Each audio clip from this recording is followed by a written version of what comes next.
అన్నాడు.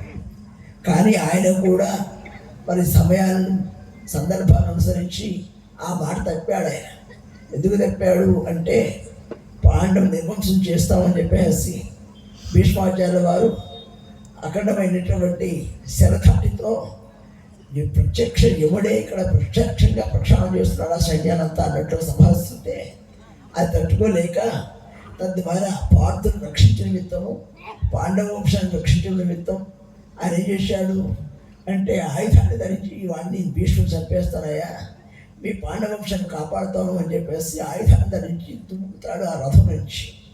అంటే మహాత్ముడు కోసం, అంటే వారు నమ్మినటువంటి వారు ఎవరైతే ఉన్నారో దాసులు వారు సంరక్షించడం కోసం ఆడిన మాట కూడా తప్పేసిన అవకాశం భగవంతుడికి ఉంది.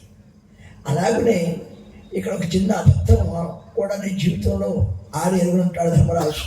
కానీ ఆయన కూడా అదే కురుక్షేత్ర సంగ్రామంలో ఆయన కూడా ఒక అబద్ధం ఆడాడు. అది కూడా పరమాత్మ యొక్క కౌశలం ద్వారా. ఏమిటయ్యా అంటే, నేను ఎందుకు అబద్ధం ఆడాలంటే, నువ్వు అబద్ధం ఆడకపోతే ఈనాడు మన వాళ్ళు మనకు దక్కరు, నువ్వు ఒక్క అబద్ధం ఆడవయ్యా సరిపోతుంది, తర్వాత నేను చూసుకుంటాను. అయ్యో పాపం కదా అన్నాడు. పాపం అంటే ఆ పాపం ఎక్కడి నుంచి వస్తుందయ్యా, ఏ విధంగా వస్తుంది, నేను ఉన్నాను కదా నువ్వు చెప్పయ్యా అన్నాడు. చాలాసేపు ఆలోచించి స్వామి తప్పదా అన్నాడు. మరి నీ యొక్క వంశాన్ని రక్షించుకోవాలంటే, నీ సోదరులను రక్షించుకోవాలంటే అబద్ధపడక తప్పదయా అన్నాడు. ఏమిటయ్యా అన్నాడు. అశ్వత్థామహత అని గట్టిగా మాట్లాడు. శృతి పదంలో కింది స్థాయిలో ఏం చెప్పాడు, కుంజరహ అని చెప్పన్నాడు. అంటే అశ్వత్థామ అనేప్పుడు ఒక ఏనుగు వారి యొక్క యుద్ధంలో పాల్గొన్నది. అటువంటి ఆ యొక్క ఏనుగు చచ్చిపోయిందనే విషయాన్ని తెలియచేస్తూ అశ్వత్థామహత అనేటువంటి పెద్ద శ్రద్ధను వెళ్తే అప్పుడు ద్రోణాచార్య వారి యొక్క కుమారుడు అశ్వత్థామ చనిపోయాడు అనుకొని ఆయన అస్త్ర సన్యాసం చేశాడు. తర్వాత చూస్తే అది కుంజరహ అంటే ఏనుగైపోయింది. అలాగే ఎవరైతే మేము ధర్మబద్ధులుగా ఉన్నాము అనుకుంటారో ఆ ధర్మానికి హాని కలిగేటప్పుడు ఆ ధర్మం చేతనే మళ్ళీ సంరక్షించబడ్డారు. అందుచేత ఇవి చిన్నటువంటి ధర్మ సూక్ష్మాలు. వడ్డీలు కాదు ప్రతి ఒక్కరు కూడా వారి యొక్క నియమబద్ధమైన జీవితాన్ని కొనసాగిస్తూ ఎప్పుడూ కూడా ఇది జీవితం కాదు. ఎలాంటిది, క్షణం విత్తం క్షణం చిత్తం క్షణం జీవితం అవయోహం యమస్య కరుణానా తస్మాత్ జాగృత అని చెప్పబడింది. ఈ క్షణంలో జీవితం ముగిసిపోవచ్చు, లేదా ఇంకా కొన్ని క్షణాలు ఉండవచ్చు. కానీ ఇది ఎప్పటివరకు ఉంటుందో చెప్పలేము. ఎప్పటి వరకు కూడా మనం ఈ యొక్క జీవనాన్ని కొనసాగిస్తామని చెప్పలేము. ఎందుచేతులు అంటే మనకు ఎప్పుడు కూడా యమధర్మరాజు సన్నిహితంగా ఉన్నాడు. ఎలా ఉన్నాడంటే మనకు మన యొక్క నీడ ఎలా అయితే మనతో ప్రయాణం చేస్తుందో అలాగే ఆ నీడ కూడా అలా ప్రయాణం చేస్తుంది. కానీ ఈ విషయాన్ని తెలుసుకోండి, మనం చేస్తున్నామంటే మనం శాశ్వతం అనుకుంటున్నాం. ఆ శాశ్వతం అనుకునే దశలో మనం అనేకమైన అక్రమాలకు పాల్పడుతున్నాం, అన్యాయాలకు పాల్పడుతున్నాం, అధర్మ కృత్యాలకు అంతు లేకుండా మనం జనాలు వేస్తున్నాం. అలాంటి దశలో ఈ పాపాలను ఎవరు అనుభవించాలి, ఈ దోషాలను ఎవరు అనుభవించాలి? చిన్న దోషం చేశాడు అమృతం. ఏమిటంటే ఆ ధర్మరాజు గారు చిన్న అబద్ధం ఆడాడు జీవితంలో. ఆ అబద్ధం ఆడేందుకు ఆయన నరకలోకం దర్శించవలసిన అవసరం ఏర్పడింది. ఆ నరకలోకానికి తీసుకెళ్ళినప్పుడు అక్కడ పాపులందరూ కూడా రకరకాలుగా వేదన పడుతూ ఉన్నారు. అక్కడ ఉన్నటువంటి ఆ యమదూతలందరూ కూడా చక్కగా వీరందరికీ కూడా అనేక రకాలైనటువంటి అవస్థలతో అనేక రకాల శిక్షణ అనుభవింపజేస్తూ ఉన్నారు. ఆ యొక్క శిక్షకు తాళలేక వారు గొప్పగా విలపిస్తూ ఉన్నారు.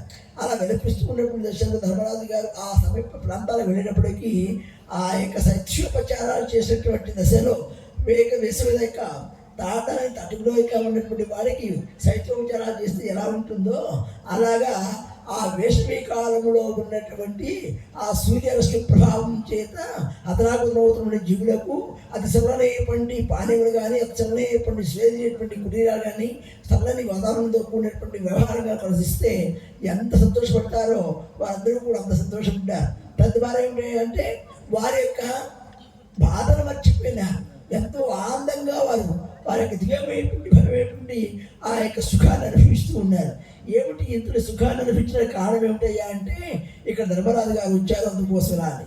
అయ్యయ్యో ధర్మరాజు గారు ఇక్కడ ఉండిపోతే బాగుంటుంది, మా దోషాలు ఎక్కువ నివృత్తమైపోతాయి, ఈ యొక్క ఆనందాన్ని మళ్ళీ జాగ్రత్తుకోలేము, ఆ దుఃఖ ప్రపంచం ప్రవేశించలేము, అటువంటి దుఃఖమైపోయి యొక్క నరకాన్ని అనుభవిస్తామంటే ధర్మరాజు గారు విరుద్ధ చేయాలంటే అప్పుడు ధర్మరాజు గారికి విషయాలు చెప్తే అన్నాడు, ఈ యొక్క ధర్మానికి వారందరూ కూడా ఇంత శైత్యోపచారాలు పొందినట్టుగా అనుభవిస్తున్నటువంటి ఆ యొక్క కారణం ఏమిటి అన్నాడు. అంటే నేను జీవితాంతంలో కూడా చేసుకుంటే పుణ్యఫలం, ఆ పుణ్యఫలం వల్ల మీకు మీరిందరూ కూడా ఇంతటి అవకాశాన్ని అనుభవిస్తున్నారన్నారు. అప్పుడు ఆయన అన్నారు కదా, అయితే ఆ పుణ్యాన్ని కూడా ఇప్పుడే వారందరికీ కూడా దానం చేస్తున్నాను. అందరి యొక్క శ్రేయస్సే నా శ్రేయస్సు, రాదనేవాడే ఉన్నాడు. అందరికీ నీ శ్రేయస్సు కల్పించే కార్యమే చేయాలి.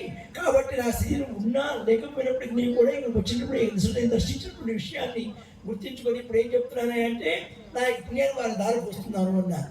దారి వస్తున్నారంటే ఇప్పుడు ఇంకా వారికి ఎంతో ఆనందమైపోయింది. అప్పుడు ఉన్నారు కదా, అయ్యా మీరు కూడా ఈ వెంటనే స్వర్గానికి రావాల్సింది అన్నారు.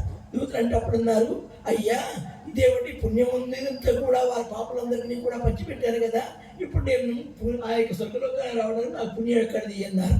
అప్పుడు ఆయన అన్నారు కదా, అయ్యా నిష్కామ కర్మ చేత ప్రజాహితమయ్యి సర్వసూతులకు ఇష్టం కల్పించడం కోసం మీరు నిష్కామంగా ఏం చేస్తున్నారు అంటే మీ పుణ్యాన్ని ధారపోసినారు.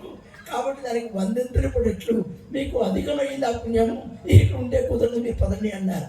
అందుచేత మనం చేసినటువంటి చిన్న కార్యమైనప్పటికీ కూడా విశేషమైనప్పుడు ఫలితం వస్తుంది. ఈ సభలు ఉన్నాయి చూస్తుంటే ఎంతో ముచ్చటగా ఉన్నాయి. మరి స్వామివారు ఇక్కడ ఆలోచించినటువంటి యొక్క స్థానంలో మీ అందరూ కూడా ఎంతో భాగ్యవంతులు కాబట్టి ఇందులో మహా సౌభాగ్యం మీకు అబ్బింది, లేకపోతే అది సాధ్యం కాదు. ఇప్పటికీ 60 సభలు జరిగినాయంటే ఏ అధ్యక్షుడు కూడా వారి యొక్క సొంత ప్రదేశంలో సొంత ఊరిలో ఈ కార్యక్రమం నిర్వహించలేదు. మాకు తెలిసి అంత గొప్పదైన విశేషం ఇక్కడ జరుగుతుంది. ఎంత విశేషమో చెప్పడానికి లేదు. ఏ స్వామి కూడా మా సొంత ఊరిదండి, మా సొంత ఊరి మేము పెడుతున్నాం కార్యక్రమం అంటే ఏ ఒక్కరు కూడా చేస్తుంది లేదు, మేము చూసింది లేదు. ఇప్పుడు మేము దర్శిస్తున్నాం. అంటే సమవర్తిగా ఉండేటువంటి పరమాత్మ స్వామి ధర్మ వ్యాపకం కోసం, చర్చభారతం కోసం సమస్త జీవరాశులను కూడా సర్వభూతరాశులను కూడా ఎంతో వారందరూ కూడా మనం పొందేటువంటి ఆ యొక్క బ్రహ్మాండపతిని వారు కూడా అధికరించాలనేటువంటి యొక్క గొప్పదైనటువంటి ఒక ఆధ్యాత్మికమైనటువంటి వైభవాన్ని సిద్ధపరిచేయాలనేటువంటి మధ్య గ్రామానికి ఇంతటి వైభవాన్ని తీసుకుని పెట్టారు. స్వామివారి యొక్క కార్యక్రమం నిర్వహించడానికి మీ అందరూ ఎదురు చూసేటువంటి యొక్క పుణ్యం 70 సంవత్సరాలు మీరు తప్పని చేశారు కాబట్టి ఇప్పుడు అవకాశం వచ్చిందండి. 70 సంవత్సరాలు స్వామి జన్మించిన తర్వాత మీకు ఈ అవకాశం లభ్యమైంది. మరి ఈ కోరిక వస్తుందండి, ఇప్పుడే పంట వేస్తే ఇప్పుడే వచ్చేస్తుందా? విత్తనం నాటగానే కొంత సమయం ఉంటుంది దేనికైనా ప్రతిపాదించడానికి. అలాగనే స్వామివారి ఇక్కడ ఉపయోగించాలనే విషయాన్ని ఈ మధ్య కాలంలో మాకు తెలుసు. అంతవరకు కూడా స్వామివారు చెప్పలే. ఇప్పుడు అన్నారు కదా, స్వామివారు ఇలా చెప్పారని అందుచేతమంటే అది ఏదో రహస్యంగా ఉంచాలని కాదండి. ఎందుకంటే సన్యాసం అని చెప్పి మనం ఒక మంత్రం చెప్పినప్పుడు సర్వము కూడా సన్యసించేటువంటి దశలో మేము అందరినీ కూడా ఆహ్వానం చేస్తాం. దాన్ని విద్యాహోమం అంటారు. ఆ విద్యాహోమంలో అన్నీ జరుగుతాయి.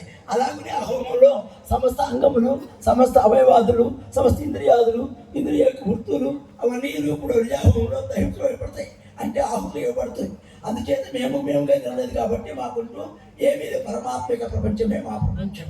ఆ పరమాత్మ సృష్టించి ఏ మాది ఉందా, మాది ఇప్పుడు ఏక ప్రపంచం అంతే తప్ప వేరే కాదు. అందుచేత ఇది ఇప్పుడు ధర్మాన్ని మనందరం కూడా చక్కగా ఆచరణలో పెట్టుకొని సత్యనిష్టమై ధర్మభద్రమై మనందరం కూడా వైదికమైనటువంటి ధర్మాన్ని చక్కగా ఆచరిస్తూ మన ఏర్పడిన ధర్మ సంస్థాపన కార్యక్రమాలకు ప్రతి ఒక్కరినూ కూడా ఇలా చేయూతనిస్తూ ఈ యొక్క మధ్య గ్రామంలో ఉన్నటువంటి భక్తులు మామూలు భక్తులు కాదండి. ఎంతటి వారంటే చెప్పడానికి వీల్లేదు. ఎందుకంటే చూస్తున్నాం వారి యొక్క పరివేశమైనటువంటి ఫలితాలు కూడా మా కంటిగా కనబడుతూ ఉన్నాయి. కాబట్టి మహాదాత ఇక్కడ ఉన్నారు, రహస్యమైనటువంటి కరుణులందరూ ఇక్కడే ఉన్నారు, కుబేరులందరూ కూడా ఇక్కడే ఉన్నారు, ఆ రహస్యంగా ఉన్నారు.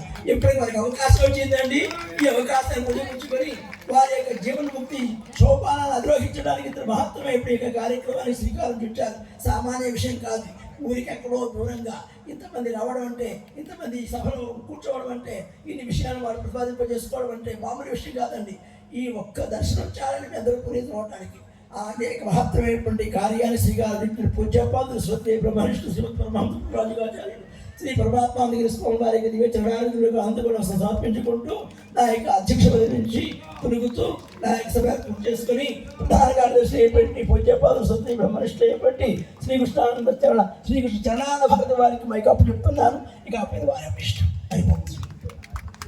ఓం శ్రీ సద్గురు గురుభ్యో నమః.